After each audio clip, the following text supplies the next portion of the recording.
aman. Baik, dua pemateri terakhir memang lebih banyak nanti akan kita kritisi dalam kaitannya terkait stakeholder di policy ya, di level kebijakan gitu. Karena kalau jujur hari ini memang kita kalau ngomongin kajian-kajian kebijakan memang harus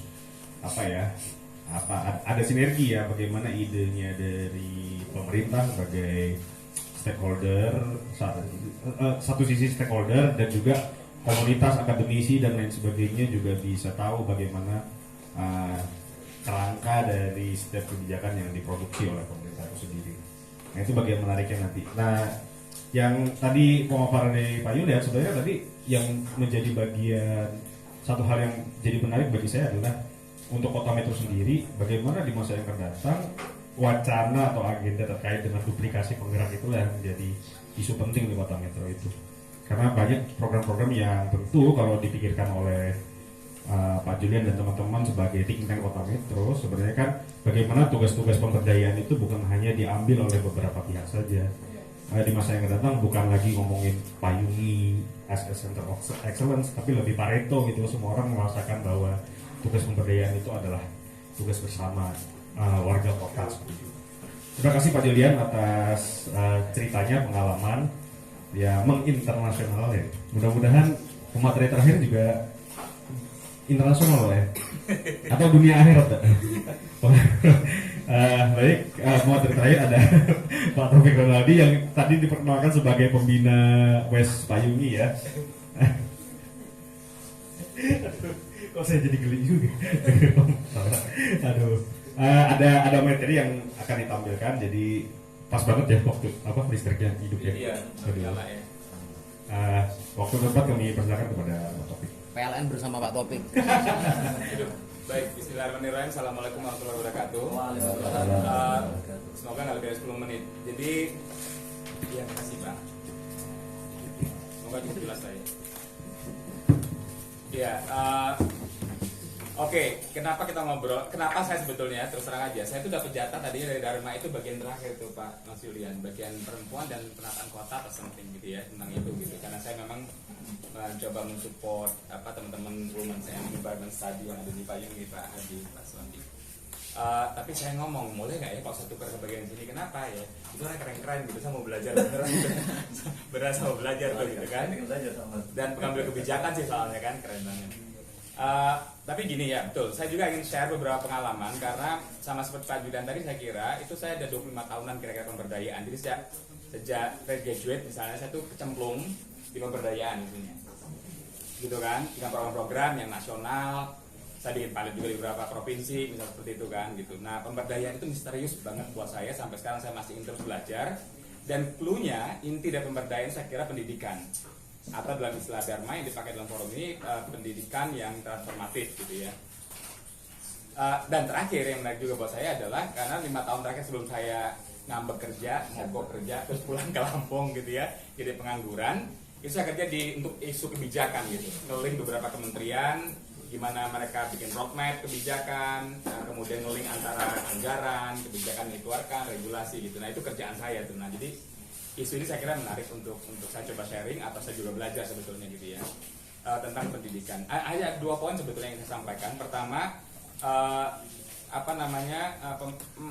maksud dari pendidikan itu sendiri. Jadi ada istilah tadi pendidikan konservatif, pendidikan ala bank, kemudian sama Freire dibilang pendidikan transformatif yang dipakai juga istilahnya di sini sekarang. Kalau di Amerika 10 tahun lalu berkembang juga pendidikan alternatif, istilahnya ya, pendidikan alternatif gitu kan. Nah, apa sih sebetulnya binatang apa ini pendidikan macam-macam ini gitu ya. Terus yang kedua, mungkin kita bisa share sedikit tentang apa saja, karena refleksi ya judulnya. Apa saja sudah dikerjakan kita di Payungi. Saya itu sebetulnya karena nganggur ya Mas Julian ya. Saya tuh senang ngeliatin teman-teman kerja itu, saya liatin gitu ya. Terus pura-puranya itu ntar kasih ini refleksi gitu ya. Padahal yang juga sebetulnya. Nah, beberapa hal yang saya amati dari dekat yang dikerjakan teman-teman di Payungi gitu, dan menurut saya banyak menarik. Bukan hanya Payungi sebetulnya. Jadi ada teman-teman lain juga di Metro, para penggerak, komunitas aktivis gitu ya. Saya senang belajar dengan mereka. Kemudian sebetulnya challenge-nya apa? Jadi kalau Anda sudah bikin penggerak pendidikan transformatif, itu challenge yang kita hadapi apa sebetulnya, gitu ya. Nah mungkin ini berguna juga buat teman-teman di sini yang tiap hari bergaul dengan berbagai inisiatifnya Pak Yungi. Baik, kalau ngomong pendidikan, itu pertanyaan paling pentingnya. Ini kata bukan kata saya ya, ini katanya Sir Ken Robinson namanya. Dia ahli pendidikan sampai dapat gelar Sir dari Ratu Elizabeth. Kemudian dia dibajak sama orang Amerika untuk kerja di Amerika, memperbaiki sistem pendidikan Amerika. Dia bilang, when you talking about education, itu sebetulnya kita bicara tentang future, tentang masa depan. Nah, sialnya kita yang ada di sini, terutama yang di sini ya, yang udah jelita tadi kata Mas Yulian itu, kita itu nggak tahu masa depan itu kayak apa. Yang punya masa depan tuh teman-teman yang di depan. Ya belakang Dharma lah, kalau Dharma sini ya udah. Ya teman-teman, anak-anak kita generasi sekarang SMP, SMA, kuliah gitu ya. Mereka yang akan tahu masa depannya kayak apa. Kita hanya bisa ngeraba, mengantisipasi. Nah, pendidikan pentingnya adalah membantu, memfasilitasi kaum muda ini untuk dia bisa memanage, memitigasi istilah Mas Julian masa depannya. Oke, 10 tahun lalu misalnya, saya nggak pernah kenal orang-orang ini yang ada di layar dia. Kita ada Greta Thunberg namanya. Itu anak baru umur kan 12 atau 14 tahun orangnya. 14 tahun Greta. Ya. Dia reputasinya dalam internasional kan, bicara di PBB gitu kan tentang climate change gitu ya. Yang bego banget itu kan Trump. Waktu jadi presiden, dia head to head tuh sama siapa? Greta, tuh anak umur 14 tahun, sama dia dilawan tuh di publik sama presiden Amerika yang waktu itu ya, si Trump. Tapi artinya dia powerful. Suara dia internasional, 14 tahun. Ya 14 tahun tuh saya masih main apa ya? Mandi ledeng tuh waktu itu. Beneran tuh. Ya kan, baru mulai kirim surat cinta, pacaran, ditolakin lagi, itu kan masih usaha PDKT gitu ya. Greta, dia sudah naik perahu, boat di New York, dia datengin tuh Amerika, dia ngomong di Davos, dia ngomong di PBB gitu ya. Pertanyaannya apa yang bikin orang seperti Greta itu muncul gitu? Ya kan? Masa depan apa yang dia bayangkan gitu? Kenapa dia ambil langkah, dia melakukan aksi-aksi dia gitu ya, dan disupport. Itu yang paling penting. Kita tuh nggak pernah bayangin tentang siapa anak kecil ini yang umur 9 tahun ini, cowok ini, dia YouTuber terkaya. Rahasianya berapa tuh ya? Saya nggak lihat dari dekat. Itu pendapatan dia dari YouTube itu miliaran ya, 300 something miliar gitu. Juta ya? Dolar kan? Ya. Anak 9 tahun. Nah, dulu awal-awal waktu gadget baru muncul, saya kalau anak saya main game, ngeliatin HP gitu, nah. Cuma 2 jam aja, nggak boleh gitu ya. Tahu gamers, tahu YouTubers bisa banyak duit, saya suruh tuh tadi anak saya udah nggak sekolah, kamu main game aja. Jadi gamers aja misalnya. Iya kan, kemarin kalau nggak salah si Kobuzer, dia ada podcastnya kan, ada siapa tuh yang anak yang bikin, Lemon ya, bikin game tuh dan kemudian bikin banyak banget gitu ya. Kita nggak tahu, saya dulu nggak tahu, 10 tahun lalu saya nggak tahu bahwa ada begitu. Ada YouTubers gitu, ada orang jadi influencer yang tiap hari cuma TikTokan gini-gini ya. Itu dia dapat banyak sekali dari pemasukan TikTok atau Instagram. Yang unik misalnya itu Grab sama Gojek. Ya, orang tua saya apalagi ya, zaman saya aja nggak kebayang dulu kalau orang ngomong hotel, mungkin teman-teman masih sempat dengar namanya Hilton, jaringan hotel Hilton ya. Orang dulu kalau mau bikin jaringan hotel itu harus kaya banget, dia harus beli tanah di pantai yang timnya bagus, dibangun seindah-indahnya, didekorasi sebagus-bagusnya, training karyawannya dan lain-lain ya. Nah, ada orang namanya, saya lupa tuh, yang Airbnb itu perusahaan akomodasi. Itu dia jaringan penginapan atau akomodasi sedunia. Ya. Bahkan jumlah kamarnya sekarang itu melebihi Hilton itu lewat. Ya, dengan jaya Airbnb. Uniknya, Airbnb sebagai perusahaan yang terbesar dan sekarang paling kaya dari untuk akomodasi hotel, dia nggak punya 1 kamar pun. Airbnb itu perusahaan akomodasi terbesar di dunia, tapi dia nggak punya 1 kamar pun. Apalagi karyawan, dia nggak punya. Tukang cuci, laundry, dia nggak punya. Sama kayak Gojek. Dulu zaman saya, Bapak tadi juga ngerasain raksasanya transportasi, katakanlah itu Bluebird. ya, yang punya ratusan atau bahkan mungkin ribuan taksi. Jadi Anda kalau mau jadi perusahaan transportasi harus punyanya dulu armadanya kan. Dulu ada ya bis ALS gitu kan, wah itu orang Ciamis, Tasik tuh menguasai ya jaring-jaring bis seperti itu ya. Tapi dia punya modal dulu gitu, dia beli bis sekali beli bis 50 misalnya, supir dan lain-lain ya. Itu Grab sama Gojek sekarang perusahaan transportasi terbesar, bahkan dibeli dia lintas negara. Gojek ya, Grab juga begitu gitu. Perusahaan itu nggak punya satu pun motor. Sinting nggak? Nggak punya satu pun mobil. Tapi dia jadi perusahaan transportasi terbesar dengan jaringan terbesar ya sedunia. Bahkan sekarang mungkin saya kira 5 tahun lalu ya Pak ya, itu Bluebird tunduk, akhirnya dia masuk ikut ke Gokar atau si Grab. Bayangin segitu raksasanya perusahaan gitu, sama anak kecil loh. Dia tunduk, dia ikut, dia masuk ke situ. Yang perusahaan itu, dia perusahaan transportasi, nggak punya satu pun motor, bayangin loh. Aneh nggak gitu? Ya, Jack Ma juga begitu. Artinya masa depan itu 10 tahun lagi saya nggak tahu. Kita nggak kebayang kayak apa. Kalau di slide kedua itu misalnya ada World Economic Forum. Dia rajin sekali meneliti, bikin survei global tentang kayak apa sih kira-kira, ini baru kira-kira ya, masa depannya kita tuh kayak apa. Sehingga nih kalau saya punya anak masih SD sekarang, saya pasti harus baca terus nih World Economic Forum, karena dia bikin prediksi ada sekian pekerjaan yang hilang. Kalau saya nggak salah 10 tahun dari sekarang itu mungkin ada 200 pekerjaan yang kita kenal sekarang itu hilang. Mungkin ya kayak teller bank gitu ya, saya kira ya, atau kerjaan akuntan gitu ya, atau apa namanya itu customer online pelayanan customer online service gitu. Sekarang kita lihat, sekarang kita pikir mungkin keren, itu mungkin 5 tahun lagi itu udah nggak ada pekerjaan itu.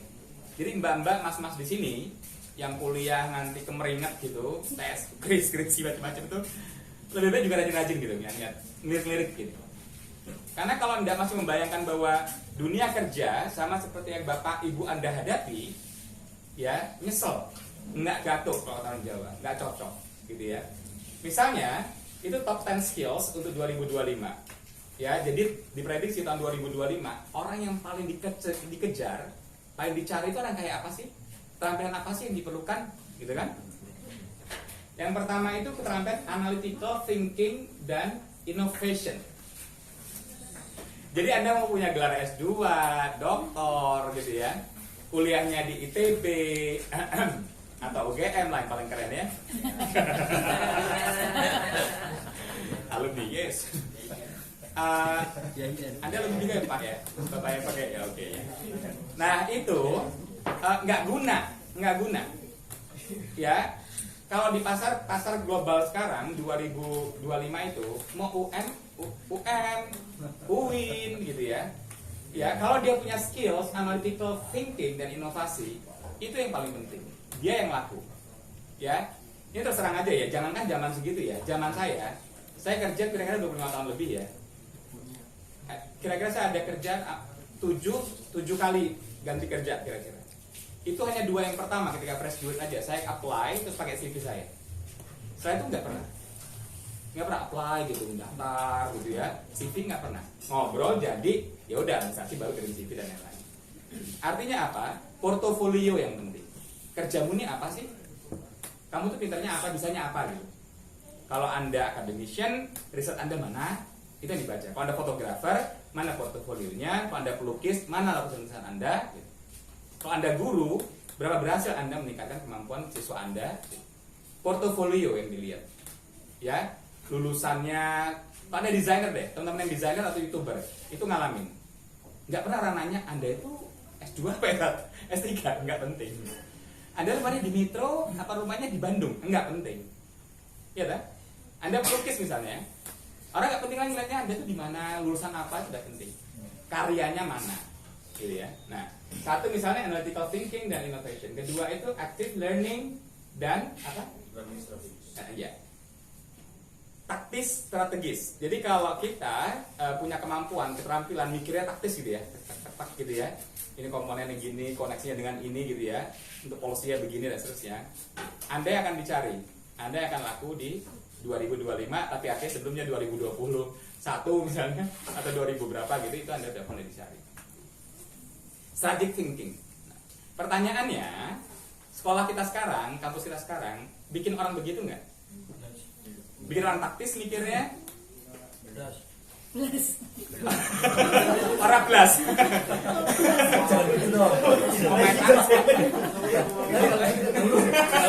Anak eksil. Iya kan? Memetakan misalnya gitu ya, ini problemnya apa, faktornya apa saja gitu kan? Ya kan, opsi-opsinya apa saja. Kalau opsinya ini, implikasinya apa misalnya.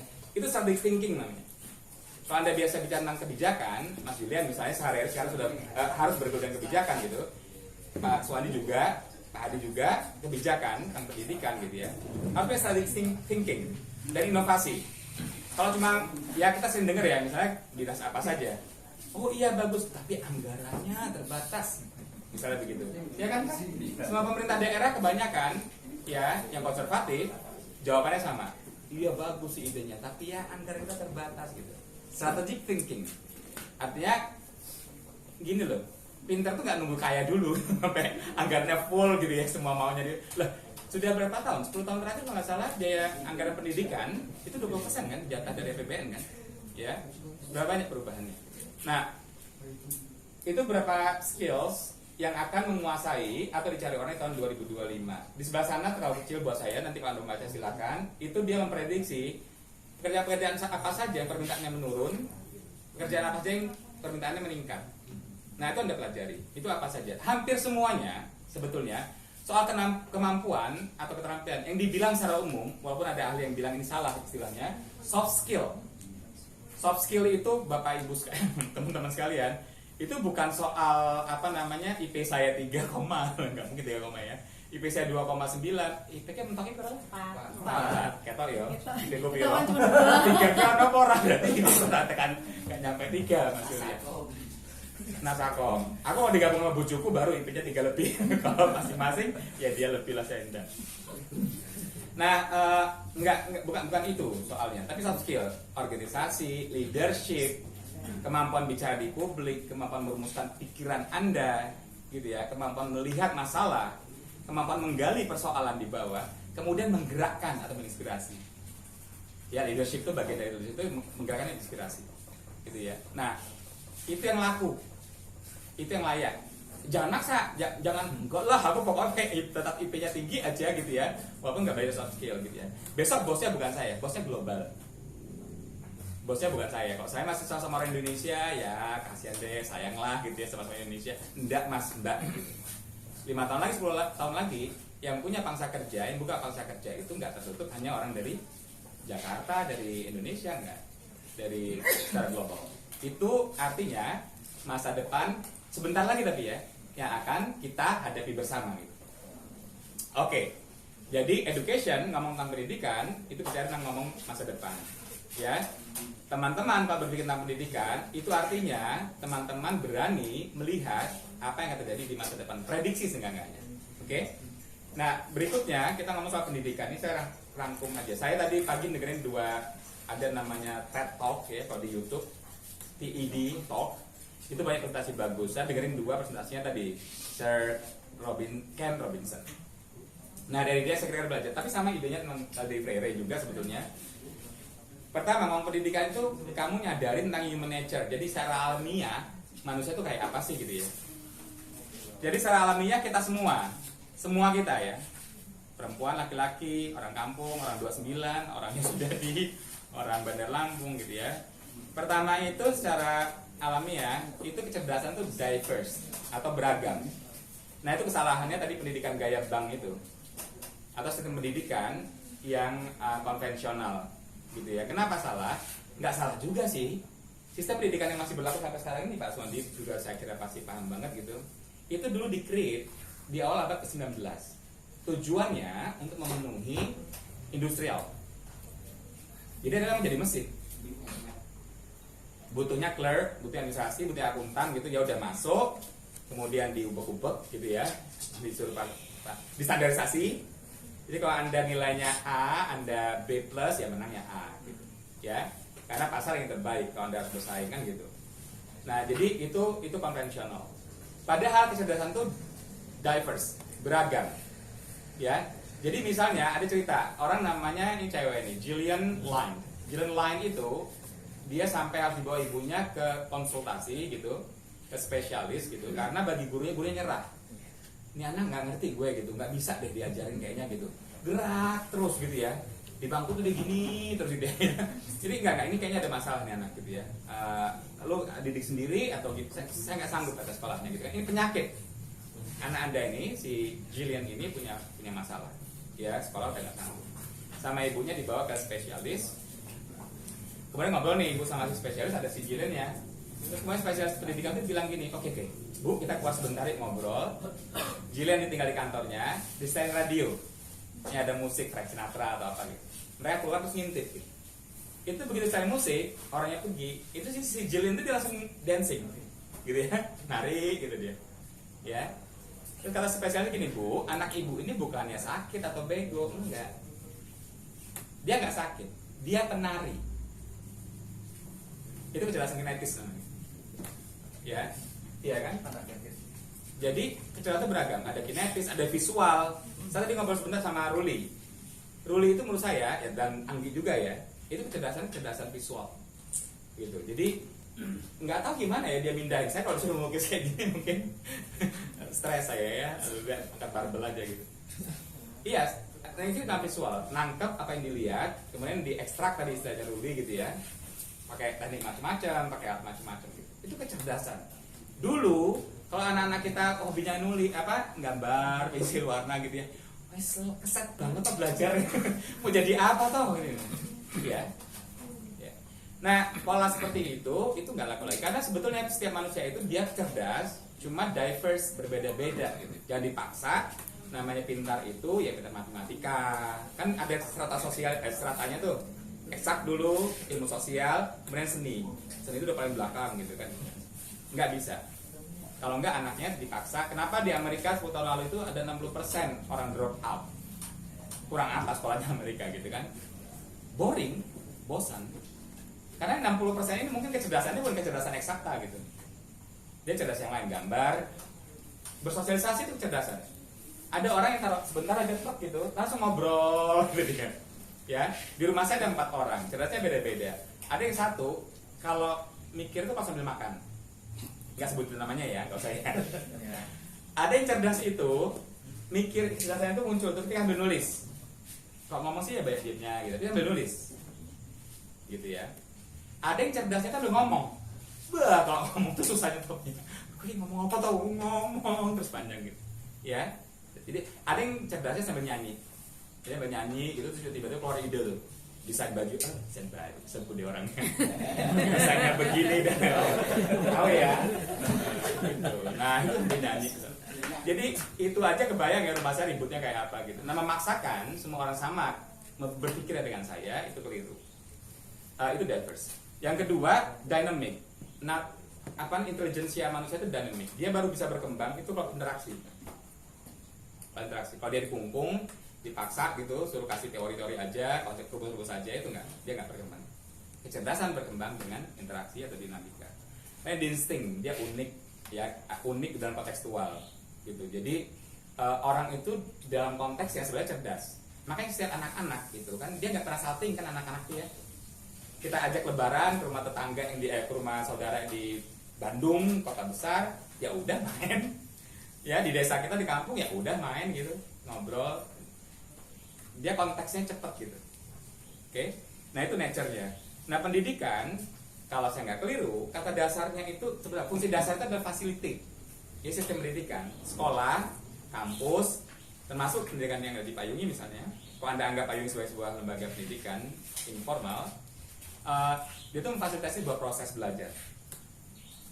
Jadi kalau Anda ada di ruang kelas, Anda tidak merasa difasilitasi untuk lebih pintar, lebih mengerti, lebih memahami, artinya di ruang kelas Anda tidak terjadi pendidikan. Gitu. Tapi kalau Anda nongkrong, ngopi gitu ya, ya kan, kongko-kongko gitu, tapi Anda berkembang, ide-ide Anda berkembang gitu ya, Anda malah pengen belajar lebih banyak lagi gitu ya, Anda ingin menggagas lebih banyak hal lagi, penasaran lebih banyak soal lagi, Anda ada dalam ruangan yang disebut pendidikan berlangsung. Jadi dia memfasilitasi sebuah proses learning, pembelajaran. Nah, ini soal istilah. Kalau tadi sebut very transformatif, di Amerika terutama namanya alternatif pendidikannya, gitu ya. Kalau Sir Ken Robinson bilang bahwa enggak, yang ada hanya pendidikan atau bukan pendidikan. Karena dia bilang begini, Amerika itu waktu dia pernah bicara masyarakat Amerika, dibilang ini kita harus pendidikan alternatif, bla bla bla. Apa sih yang kalau maksud pendidikan alternatif? Pertama, fokus pada si individu, dia bilang gitu kan. Terus yang kedua, mendukung pengajar agar dia nyontoh Finlandia ya, dia bisa, dia kreatif, dia interaktif gitu ya. Terus ketiga, link dengan komunitas, dengan masyarakat. Jadi pendidikan itu yang dibilang alternatif itu dia link dengan masyarakatnya. Lebih banyak belajar di luar kelas. Gitu. Itu kata situ orang-orang sehat Amerika itu kebijakan dia, no child left behind. Gitu. Nggak boleh ada anak yang drop out, gitu ya. Terus Sir Ken Robinson bilang, loh, bukannya itu pendidikan? Nggak perlu kamu tambahin kata transformatif, itu pendidikan. Karena kalau bukan itu bukan pendidikan. Dia fokus pada keunikan, dia nge-link antara apa yang diajarkan, apa yang kita belajar dengan konteks masyarakatnya gitu. Nah, pendidikan memang seharusnya begitu.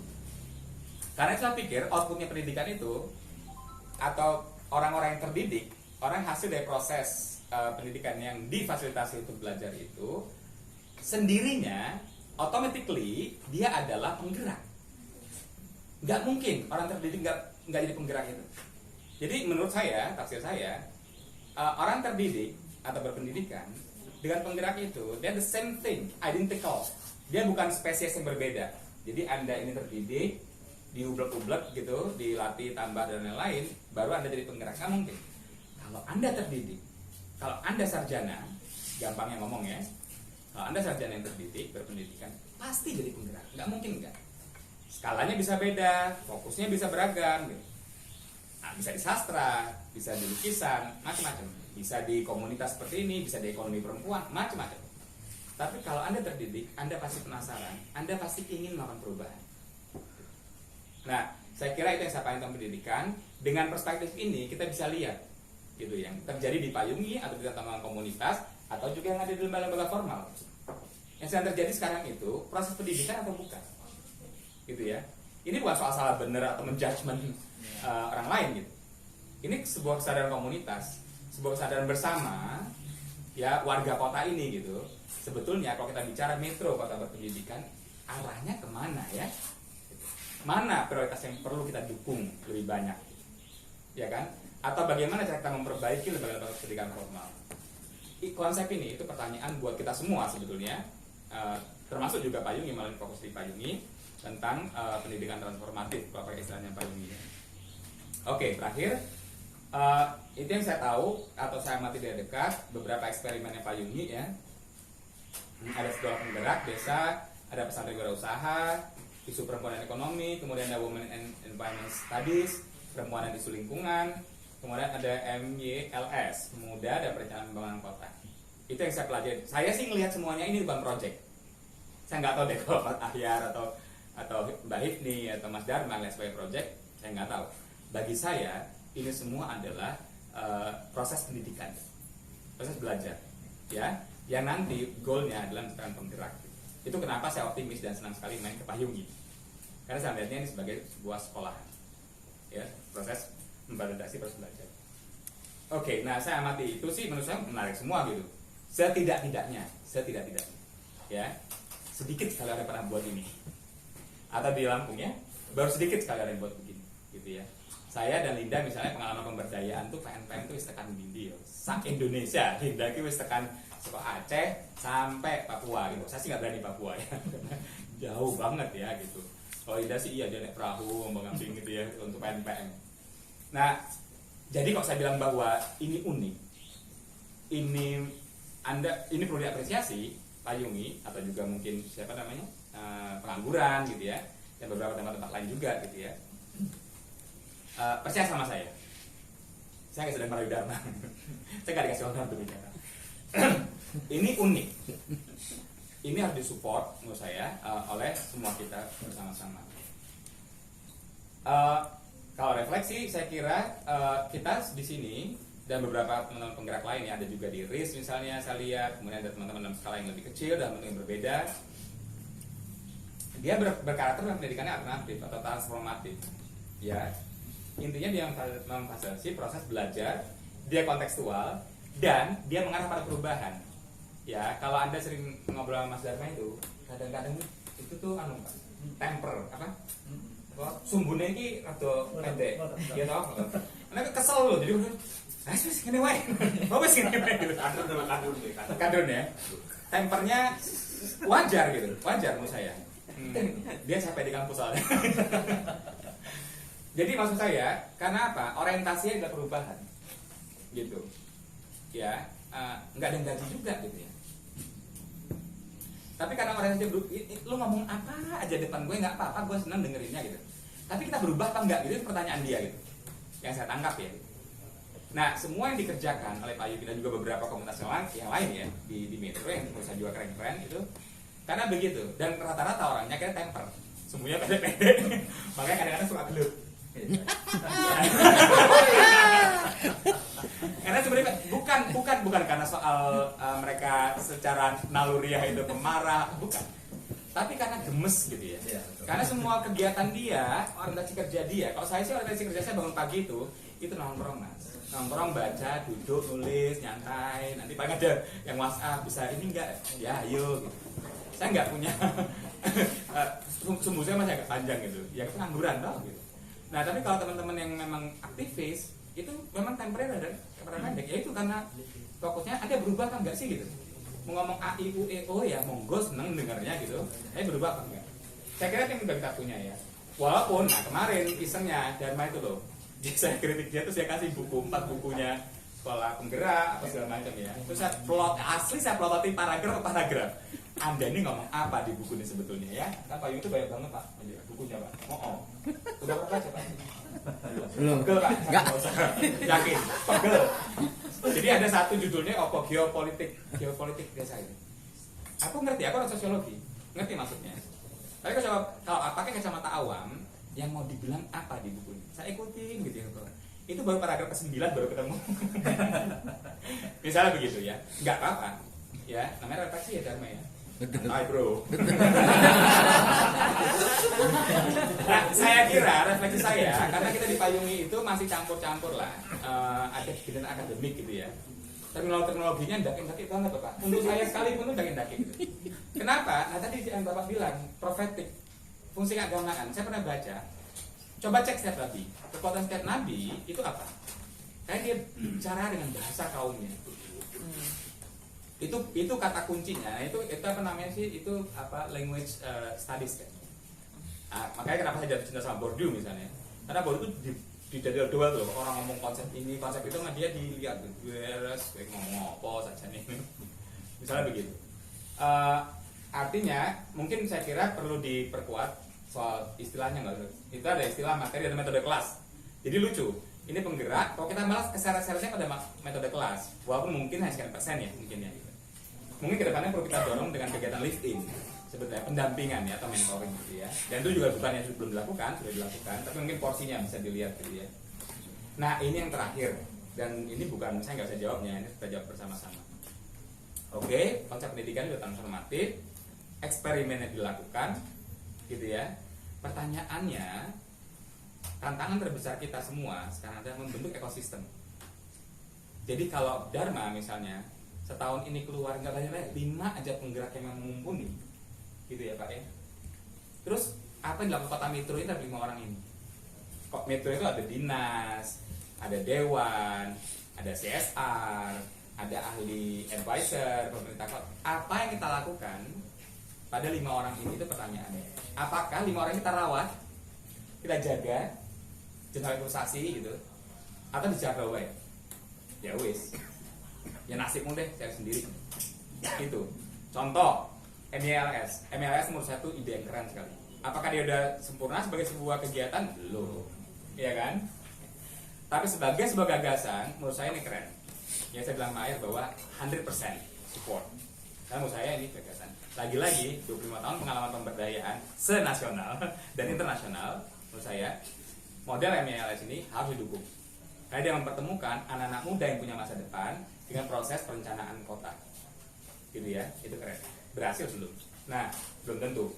Nah, pertanyaannya, sudah ada nih ide-idenya, sudah mulai dikerucut nih anak-anak itu Pak di inkubasi itu udah dipaksa mikir serius gitu, sampai tajem banget itu ya.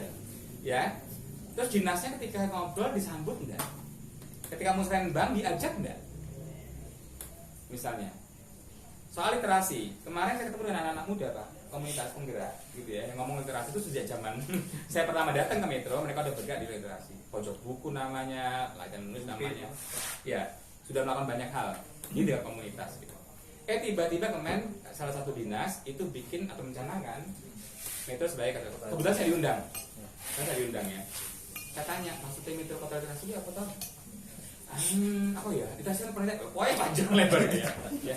Dan yang membuat catatan bagi saya adalah teman-teman yang terlibat dalam kegiatan literasi di komunitas ini orang diajak rembuk. Yang Anda maksud dengan lokal literasi itu apa? Ya oke, tentu aja ada pemaafan, pemakluman ya, karena diburu-buru, dicanangkan dan lain-lain.